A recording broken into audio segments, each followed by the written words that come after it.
అంటే వాళ్ళు మేడంని చేయి కట్టేసి నోట్లో గుడ్డ పెట్టేసి పెట్టడం జరిగింది. యూజువలీ అది ఒక మోడస్ ఆపరండి. ఇక్కడ అన్ఫార్చునేట్లీ మేడము ఆ ఒక సఫోకేషన్ వల్ల చనిపోవడం జరిగింది.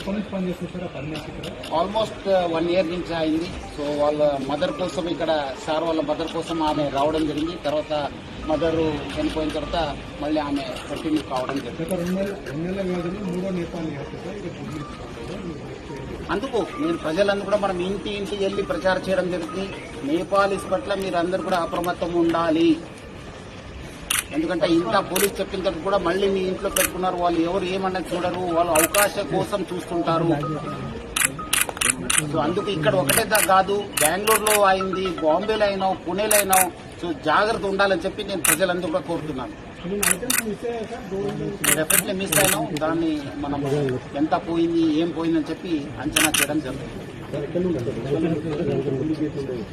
ఇక్కడ నుంచి వచ్చారు, సైడ్ గేట్ కదా, పార్క్ గేట్ నుంచి రావడం జరిగింది. అది మనము వర్కౌట్ చేస్తున్నాం. కొన్ని వివరాలను నేను బయట పెట్టలేము, కొంత ఇన్వెస్టిగేషన్ కోసము మనం చేస్తున్నాం. డెఫినెట్లీ మీకు అప్డేట్ ఇస్తాను. చెప్తాను, మళ్ళీ చెప్తాను మీకు ఈవినింగ్ దాకా. మళ్ళీ రివ్యూ రిపోర్ట్